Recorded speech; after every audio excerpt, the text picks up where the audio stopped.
Kepada para pendengar sekalian yang berbahagia, kali ini kami mempersembahkan sebuah cerita Bara di atas tanah Majapahit.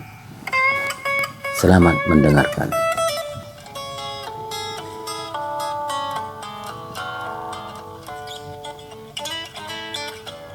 Pagi itu di lereng sebelah timur Gunung Merbabu, tampaklah hamparan padi yang mulai menguning.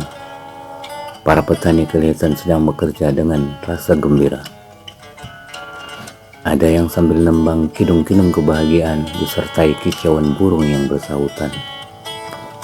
Di antara para petani yang berlalu lalang, terlihatlah seorang pemuda gagah berjalan dengan cepat, tanpa menghiraukan para petani, utamanya gadis-gadis remaja yang sedang memperhatikannya. Ia seakan ingin cepat sampai pada tujuan. Ketika tiba di ujung bulakan, terlihat ada sebuah warung yang baru dibuka oleh pemiliknya. Ia pun kemudian singgah. Rupanya ia tidak bisa menahan baku nasinya yang segera minta untuk diisi. Sang pemilik warung mempersilahkan serta menanyakan pesanannya. "Pagi, Den, mau pesan apa?" tanya si empunya warung. Iya, Bi, mau pesan wedang serai serta nasi pakai rempeyek," jawab pemuda itu. Sambil mempersiapkan makanan dan minuman yang dipesan, sang pemilik warung kembali bertanya, "Aden mau kemana? Kelihatannya Aden bukan orang sini," tanyanya. "Iya, Bi, saya bukan orang sini dan saya ingin pulang ke desa Tanda," jawab pemuda itu seraya bertanya kepada sang pemilik warung. "Oh iya, Bi, ini desa apa?" tanyanya. "Ini desa Sepandan, Den, masih wilayah Kadipaten Pajang," ujar sang pemilik warung.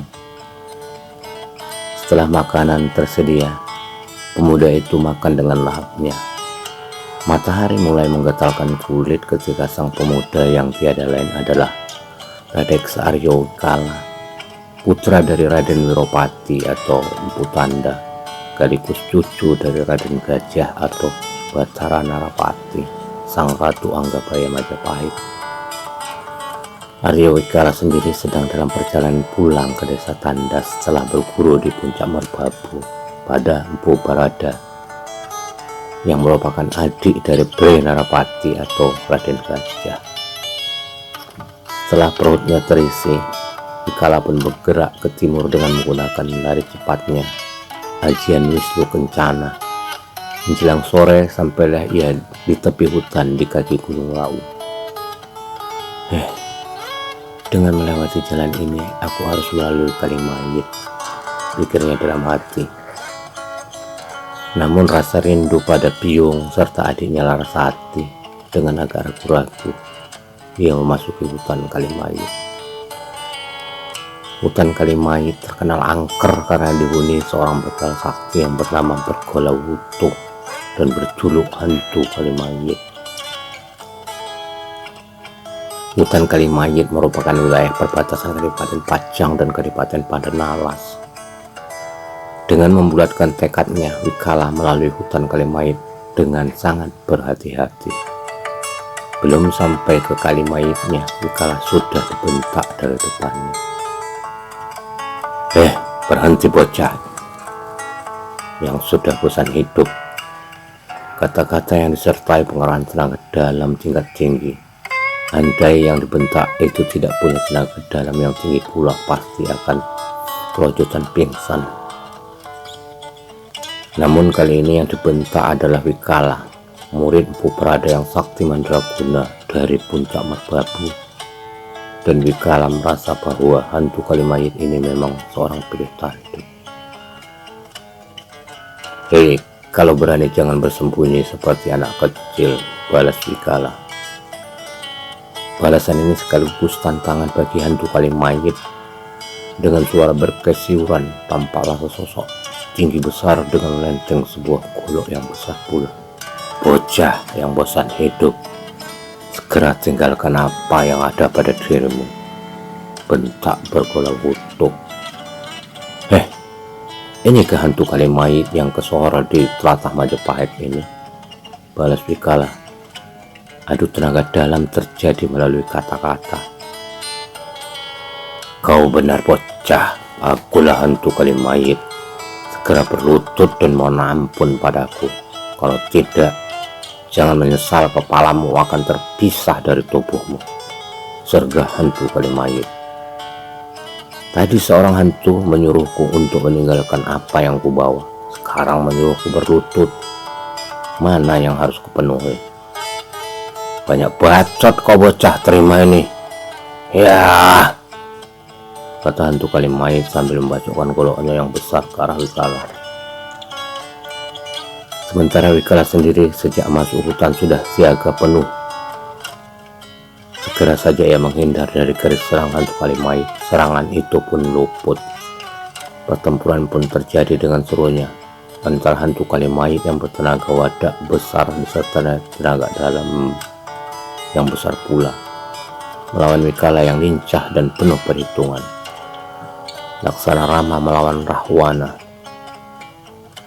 Hantu Kalimait heran, sampai sejauh itu ia belum mampu mengalahkan Wikala.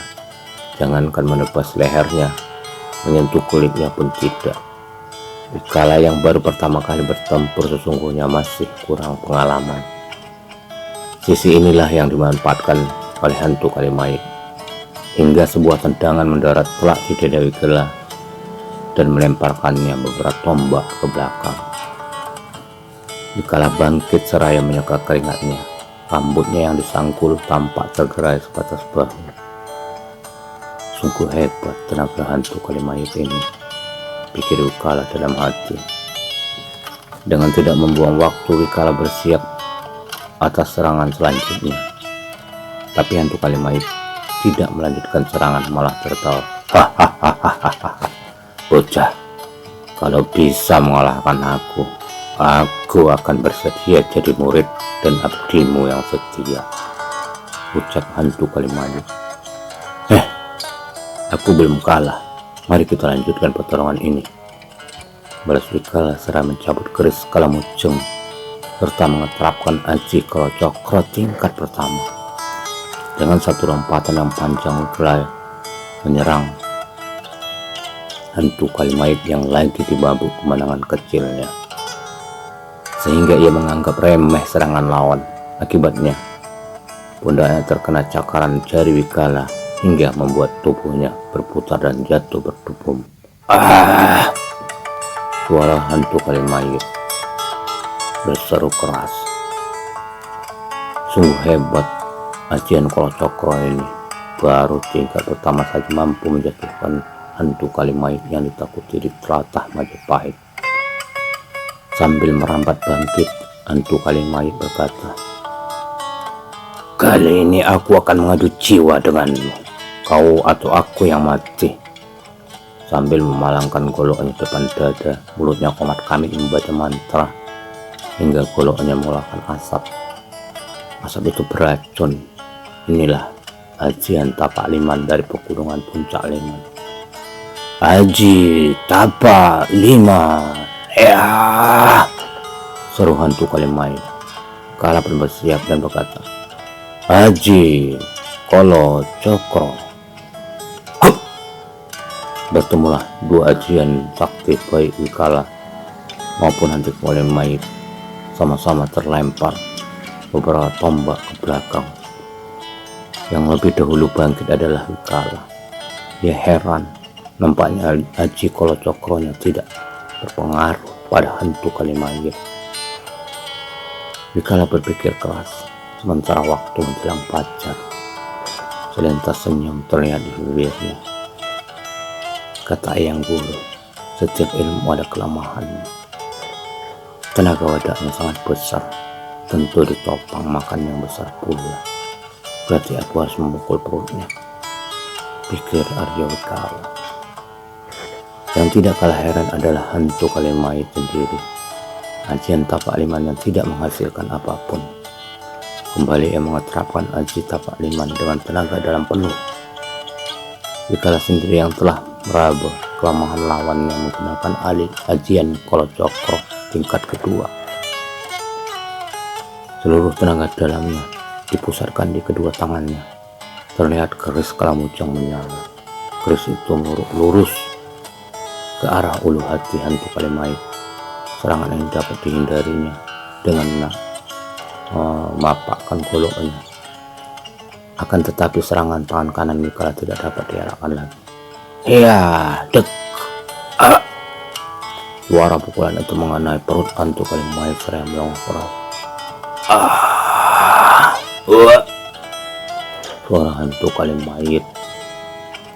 Hampir 10 tombak hantu Kalimait terlontar dan kemudian diam. Wikala dengan kewaspadaan penuh mendekatinya. Dilihatnya hantu Kalimait diam dan membeku. Dengan memberanikan diri, Wikala memeriksanya. Ternyata masih hidup, walaupun denyut nadinya lemah, ucap Wikala dalam hati. Serta merta Wikala menotok beberapa urat nadi hantu Kalimait. Perlahan nampak pernapasan mulai berjalan dengan baik. Dengan cepat Wikala mencari air dan diberikan kepada hantu Kalimait. Seiring fajar menyingsing di ufuk timur, hantu Kalimait mulai sadar dari pingsannya. Di manakah aku ini? Kata pertama yang keluar dari mulutnya. Kau masih di tempatmu di hutan Kalimait, jawab Wikala. Masih hidupkah aku? Mengapa Raden tidak membunuhku saja? Kata hantu Kalimait lagi. Enak saja kau mau mati. Kau harus mempertanggungjawabkan semua perbuatanmu dahulu, balas Wikala. Sesuai janjiku, Raden, aku akan jadi murid dan abdimu yang setia jika Raden memperbolehkannya, kata hantu Kalimait lagi. Siapa sudi punya murid seorang begal yang telah menyusahkan banyak orang, jawab Wikala. Jika tidak mengizinkan, lebih baik Raden bunuh saja aku, pinta hantu Kalimait sambil memelas. Setelah berpikir sejenak dan ia pun harus segera pulang, berkatalah Wikala, baiklah, aku mau menerima permintaanmu dengan satu syarat. Apa syaratnya? Tanya hantu Kalimait. Syaratnya kau tidak boleh jadi begal lagi dan jadi orang yang baik, terang Wikala. Karena Raden telah mengampuniku, aku terima syarat itu, jawab hantu Kalimait. Untuk sementara kembalilah ke desamu untuk menyembuhkan luka dalammu, perintah Wikala. Di mana desamu serta siapa namamu? Tanya Wikala. Aku berasal dari desa Anon dan namaku adalah Borongko, jawab hantu Kalimait. Sedangkan Raden siapa sebenarnya dan berasal dari mana? Tanya hantu Kalimait. Aku adalah Kadek Aryo Wikala, berasal dari desa Tanda, dan mulai sekarang kau panggil dengan nama Arya Borbor, jelas Wikala. Oleh karena aku terburu-buru dan keadaanmu mulai membaik, maka aku akan melanjutkan perjalananku, ucap Wikala. Di mana nanti aku bisa menemuimu, Den? Tanya hantu Kalimait. Datanglah ke desa Tanda, jawab Wikala.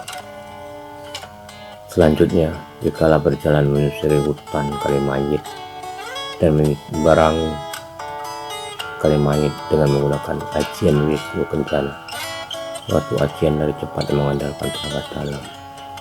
Teratak Kadipaten Pandanalas dan Kadipaten Daha masih banyak hutannya pada saat itu, baik hutan yang lebat dan jarang dilewati oleh orang maupun hutan perburuan tempat para bangsawan berburu. Demikianlah episode 1 dari cerita Bara di Atas Tanah Majapahit karya Zakaria Pait. Terima kasih.